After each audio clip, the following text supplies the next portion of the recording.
It's Wellness Wednesday on the Rickey Smiley Morning Show.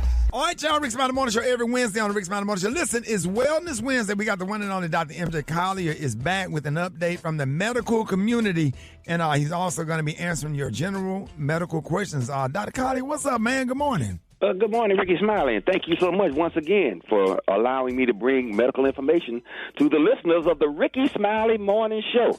So, good morning, Rock T. Good morning, Gary with the T, Special K, Maria, and the Brat.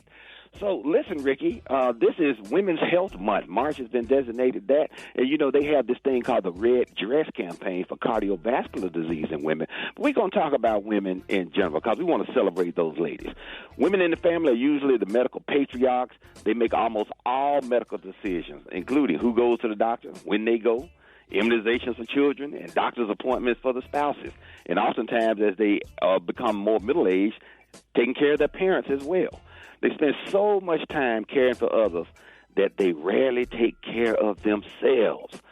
So if women in the family, if a woman goes down due to a medical issue or a medical emergency, the entire family is affected because now the person that gets it done is no longer getting it done. So we want to emphasize self-care for women. Take care of yourself. So we know the medical guidelines that at the age of 40, they suggest you get a mammogram and a colonoscopy at age 45. But don't wait until you're 40 for self-care. You should get an annual comprehensive physical exam. Waist up, ladies. Going to your OBGYN and getting a pap smear and a pelvic exam is not a comprehensive physical. That is just your female health, and you want to do that as well.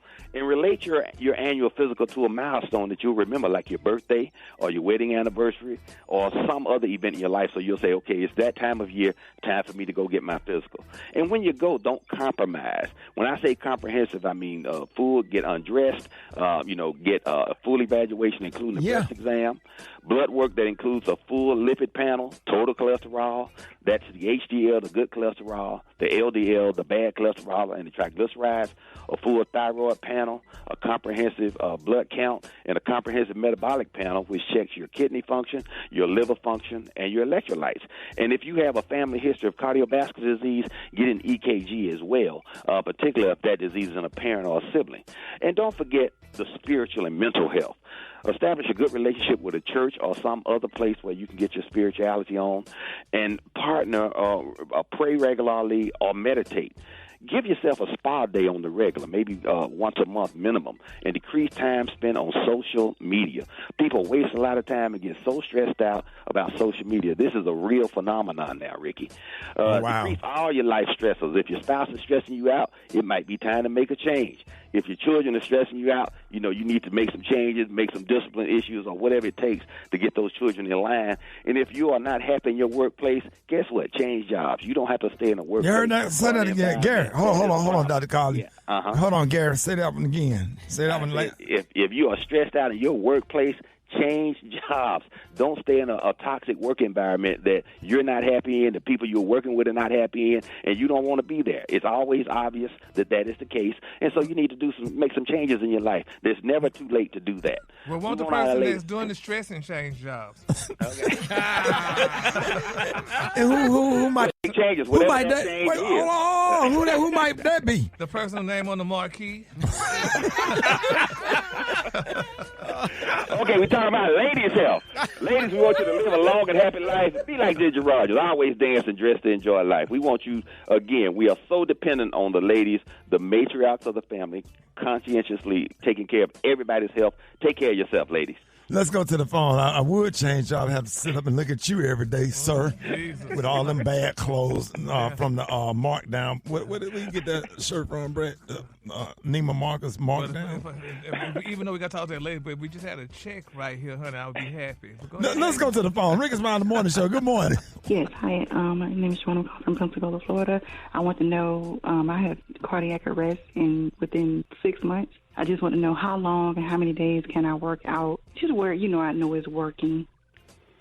Okay, if you had a cardiac arrest, that means that means your heart stopped. It doesn't necessarily mean a heart attack, but the key thing is that at 6 months out now, you can start a cardiac rehab program. You didn't have to wait 6 months. You want to start improving your cardiovascular health so that doesn't happen again. But do the simple stuff. Make sure your blood pressure is controlled. Make sure if you have diabetes that your sugar is controlled and any other metabolic issues that you might have. So we want to make sure you have a good relationship with your primary care physician as well as your cardiologist to maintain good cardiovascular health. All right, y'all, with Dr. Carly, good morning. Good morning. I was just diagnosed with COVID-19 and was prescribed the medication to treat it, but I also take 5 milligrams of amlodipine, and I'm concerned about a moderate interaction. Should I be concerned? No, you should not be. The Paxlovid is compatible with amlodipine. It should not be a problem. As a matter of fact, you want to make sure that your blood pressure stays controlled while you're dealing with the COVID issue. So the Paxlovid is a 5-day treatment. And it's very important that you take it's a lot of medication. It's 3 pills twice daily for 5 days. And so, but that has been shown to, one, decrease the length of the disease, decrease your chances of developing long COVID, and just markedly improve your chance of not getting infection again. So Dr. Kaya does endorse the Paxlovid, particularly if you have a comorbid condition such as high blood pressure or diabetes or any other chronic disease state. You need to get that COVID out of your body as quickly as possible.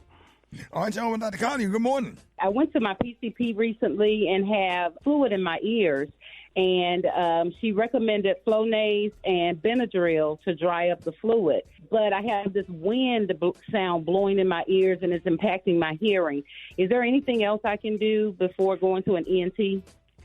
Yes. One, the Flonase is a good option because that opens up the plumbing or the eustachian tube so that your ears can drain. And it's a condition you might need to keep using Flonase or something like it for the duration. I will usually use a non-sedating antihistamine. The problem with Benadryl is it makes you sleepy, and 2, you have to take it 3 or 4 times per day. Get some Allegra, Xyzal, Claritin, or Zyrtec. They are all once-a-day non-sedating antihistamines, as well as take a mucolytic to help dry that fluid up. That would be Mucinex DM, 1 tablet twice daily, all available over the counter. Oh, that's good stuff right there. That's some good information, Dr. Carly. Let everybody know about your Facebook Live and how you can be reached. Okay, Ricky, I can be reached on all social media at Ask Dr. MJ. Facebook Live on Wednesdays at 6:30 p.m. Eastern Standard Time, where we are available to answer your healthcare questions. And we really appreciate all the Ricky Smiley listeners. We always have people north, south, east, and west, from California to New York to Florida. These are the opinions of Dr. MJ Collier, not those of Ricky Smiley. The Ricky Smiley Morning Show cast or its production crew. Now I got to run to the hospital and go meet Black Tony because he had some kind of accident. He told me to meet him at the hospital. He didn't trust anybody else. So I'm at it. Is he still there? Did he come to pick up? Yeah, he's at Grady. Oh, I'm on the way. All right. Y'all give it up for Dr. MJ Collier.